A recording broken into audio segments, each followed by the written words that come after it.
Good evening, all. This is Rob Piper. Thank you for joining me. If you're joining in to the Zoom, or if you're joining this from YouTube, thank you for joining me tonight. As you know, as you may have not have known, I am the president of the Democrats of Coral Way, as well as the executive director for Win-Win Florida Voter Messaging Coalition, and I'm also a candidate for City Miami District 3 Commissioner. And this for tonight, this is my fifth virtual town hall slash Zoom side chat. And in this one, this is a critical piece of my platform, and I'm going to be making these videos to describe what my platform is about. This particular one is deals with protection of city sovereignty from state and federal overreach. Specifically tonight, I want to talk about state preemption laws, what they do, what they are, their negative effects, and how we can protect ourselves as a city. And this is relevant for all Florida cities. So, and particularly, I'll be talking from a Miami lens, but what I'm going to share, if you're not familiar with it, it's relevant to across Florida. So, without further ado, I basically what preemption is, preemptive laws are laws that the state governments they put in place over local governments on specific issues. And the exact definition, bills that restrict local government's ability to enact ordinances on specific issues. And that is important because here in Florida, we have pretty strong home rule principle here in our Constitution that says that cities and counties and municipalities, they have broad powers. And as long as they don't specifically, as long as they are not specifically forbidden by the state government, the city can do that. It's in contrast to another principle called the Dillon Rule. And the Dillon Rule pretty much puts a stifle on local governments. That is a statute or a principle that has been it was solidified in the 19th century by the Iowa State Court that pretty much says that cities can't do anything unless they're they are given authority to do so. So a city can't like take any initiative on its own unless they specifically are allowed to do by the state. It's that is different in Florida. So what has happened in the past couple of years is that particularly under the governorship of Ron DeSantis is that Florida has gone out of its way to pass preemptive laws on specific issues to ensure that city governments are hamstrung into providing what their residents need. Like for example, I mean, I'm sure anybody watching is familiar with the examples of these types of laws. You have the Don't Say Gay bill, you have the anti-DEI laws, the Stop Woke laws that go out of their way to ensure that cities, regardless of their ethnic makeup, can't perform certain policies that resonate with their residents, even if their residents want it. The majority of their residents want it. In addition, there are laws like anti-minimum wage laws, like the state has told cities that you cannot enact minimum wages based off of your specific cost of living. So that doesn't help residents within a city. You also have the common sense local gun regulation. They put bans and restrictions on that. They put bans and restrictions. They have told local governments that they could not require heat employers to provide heat and water breaks to their employees, uh, no matter what. They have also said that the state of Tallahassee has also put laws in place where local governments can't even put oversight mechanisms on their own police departments. They yeah they had a Yeah, local civilian oversight boards, they put bans on that. They put bans and restrictions during the COVID pandemic. They put bans and restrictions on whether or not businesses could choose to keep their workers safe by mandating vaccines and masks. So, just a slew of examples of this type of how these preemptive laws and how they have stifled what cities can do in order to again meet the needs of the residents. And I felt that this was important because my platform deals specifically with sovereignty protection. That sovereignty protection of Miami within the law, of course. And there are things that Miami needs that could very well, based off of the current pattern of the current administration up in Tallahassee, that could get preempted, despite the fact that it's what Miami needs, what the based off of input that myself or any other commissioner might get from our constituents. So there are ways to fight back against this within the law, but there's other ways to do it as well. And why this is important, this is relevant for a lot of reasons. As I've alluded to before, the and this is per the Florida Bar Association. In 2009, they wrote a report where they said that preemption, i.e., preemptive laws, are inconsistent with both the Florida Constitution, which was amended in 1968 to give home rule provisions to cities and counties, as well as the 1973 Municipal Home Rules Power Act, which is now codified in Florida law, that states that guarantees that local governments will retain powers to enable them to perform their municipal functions. And if there's any ambiguity, the cities and the counties, they get the benefit of the doubt. So Florida already has laws in place to ensure that the home rule powers are protected at the county and city level. So what preemption does and what has been done over these past couple of years with all these insane laws is DeSantis and the Republicans of Tallahassee have gone out of their way to preempt what states can do, taking specific issues like the things I mentioned before in those examples. And why this is a problem, one of the reasons, in addition to it not being inconsistent with Florida law, is that it can at times undermine the constitutional rights of Miamians, particularly in the areas of fundamental rights like equal protection, undue harm, like for example, the Don't Say Gay law, or the attacks on DEI, the attacks on immigrants. It also stifles the city's ability to govern and to effectively perform its municipal functions and to provide services for its residents.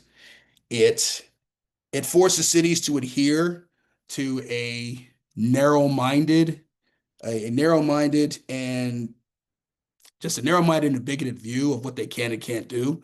Like if a city wants to show solidarity with the LGBTQ community by temporarily having the LGBTQ flag at and in their government house, well, there's a preemptive law. There could be a preemptive law to stop that. In addition, these laws tend to be driven by partisan aims in order to punish and to target specific Florida cities, and they can potentially economically harm a city. A couple years ago, when a lot of these anti-DEI and anti-woke policies were put into place, there the convention market or the tourist convention market was experiencing a hit because a lot of like national associations pulled out of having their conventions. So it these types of laws, they can ostracize others from visiting Florida. And since Florida depends in large part on its tourist industry, that can be an issue. And finally, these preemptive laws can put Miami's environment at risk. For example, there have been preemptive laws that have banned regulation by cities of the use of plastic bags. People know that the studies show that the use of plastic, it tends to get into our water, it tends to get on our beaches. It doesn't decompose as quickly as paper products. And so cities wanted to regulate that. The special interests complained to Tallahassee, and then before you knew it, there were preemptive bans on regulating those types of bags. And some of these laws also endanger the safety and well-being of Miamians. when if a city can't be allowed to put in gun control measures to ensure that the safety of the people within their city limits is protected, well, then that's a problem. These preemptive laws can put Miamians or just residents of any city in Florida at risk. So that being said, what we can do about it as Florida cities or just any city in the country that is victim to a state that wants to use preemption as a means to control what a city can and can't do, there's legal strategies because, of course, you can't break the law. If there is a legitimate legal process done by a state to override a city's authority, well, then obviously the city has to obey the law. But there are things that can be done, strategies that cities can adopt within the law in order to ensure that. One way is to lawyers on behalf of a city can use the home rule strategy. Again, Florida is a strong home rule state, and they can it can be argued this strategy can be used against preemptive laws in areas that are traditionally considered local concerns. Another strategy that can be done, I call it the punitive damage strategy. If a city can prove that a preemptive law has significant penalties for noncompliance, that could be vulnerable. That preemptive law could be vulnerable to challenge legal challenges based on free speech, due process, and the previously mentioned home rule structures. Another legal strategy is I call it the targeted group strategy.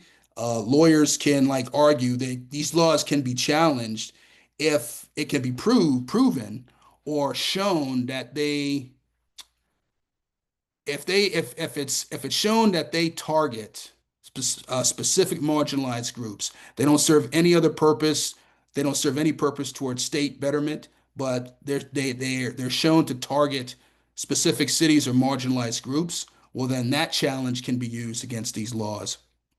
Another thing is, and finally, the federal constitutional law strategy.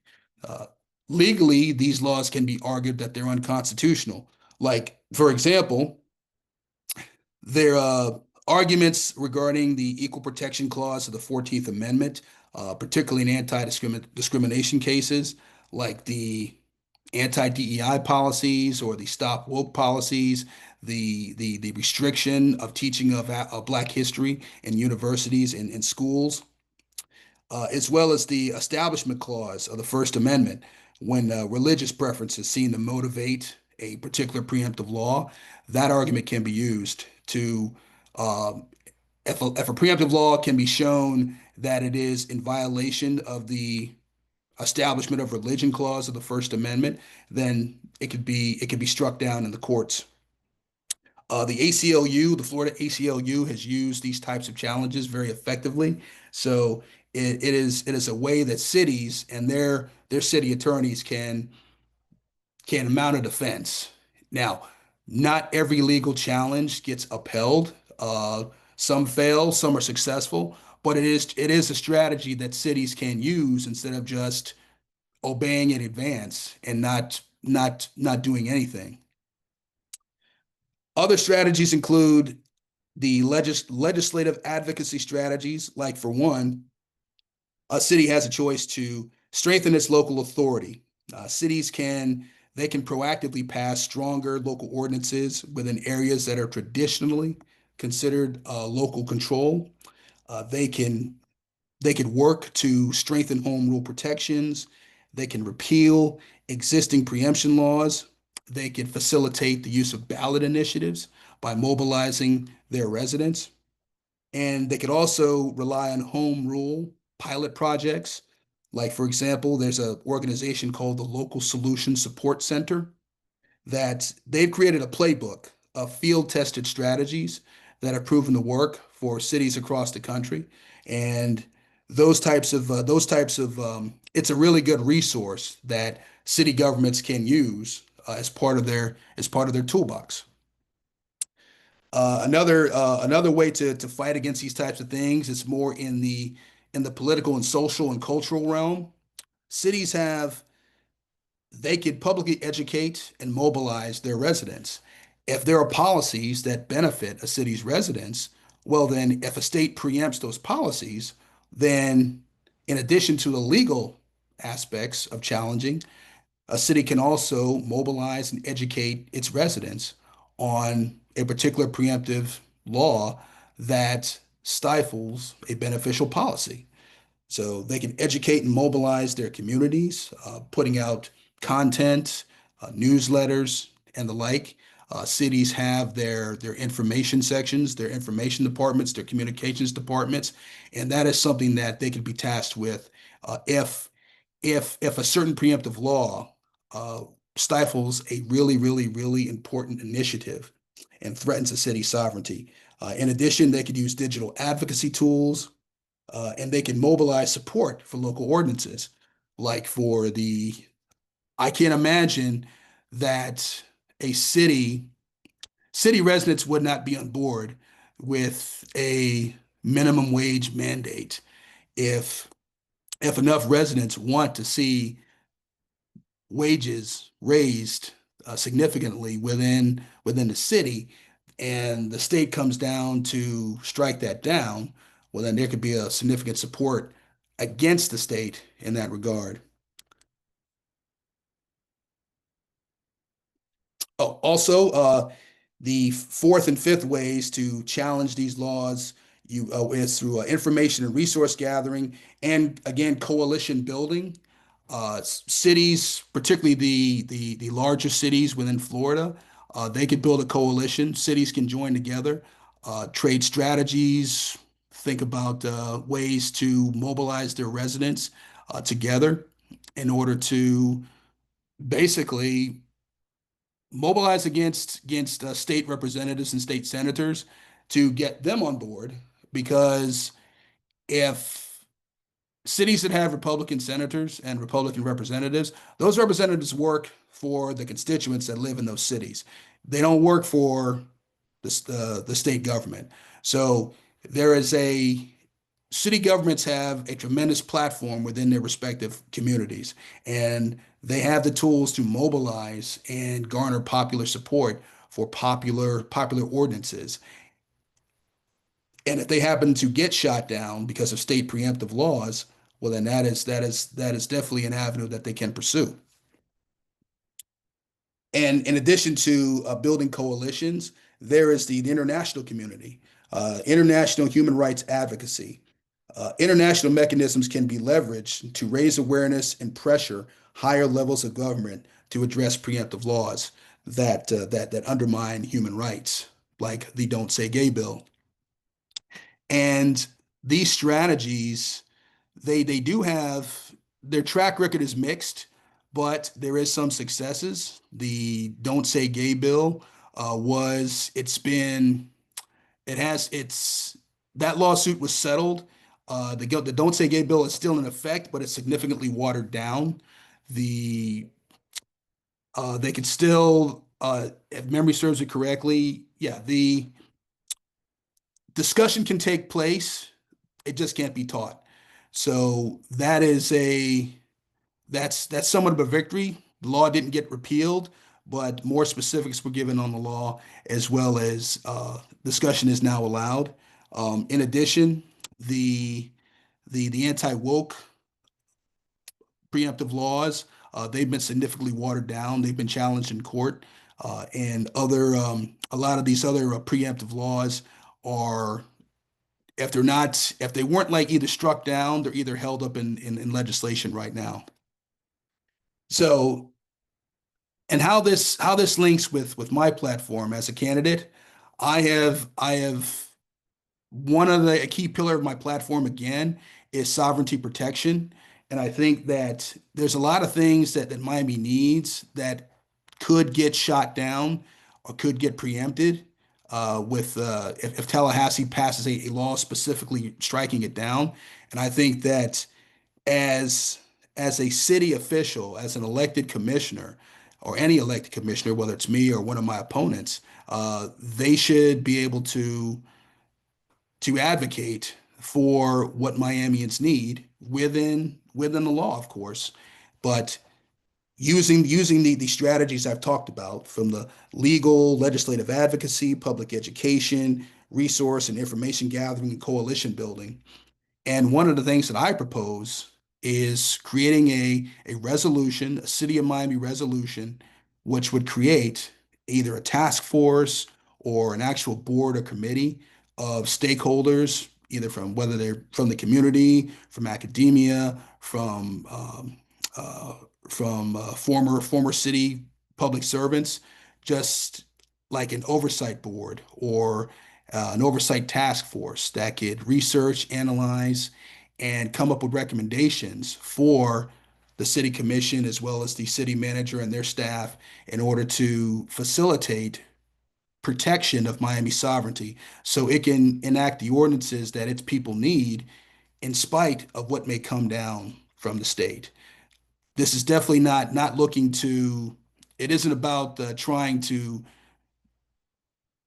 usurp the authority of the state. It's about making a legitimate challenge to something that quite frankly, at the city of if a city's residents need it, then there can't be just laying over and just letting it get shot down without a fight.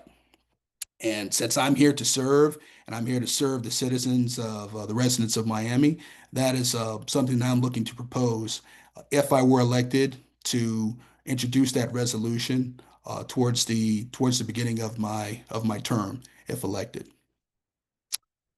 So, and that's pretty much all I have for today. Just to recap, we know that state preemption is inconsistent with the Florida home rule law, uh, unless, of course, if there are specific issues, then a state government is likely going to like pass legislation on those specific issues in order to stop what a city can do. But and we know why it doesn't help. It doesn't help a city create innovative policy. It doesn't help a city like function, deliver the services that its residents want. But there are strategies that can be used in the legal, legislative, political, social, and cultural realm and educational realm that cities can use. And in the case of Miami specifically, I hope to be able to facilitate those as the commissioner to ensure that we're able to deliver what our residents need in spite of any state or federal overreach from above.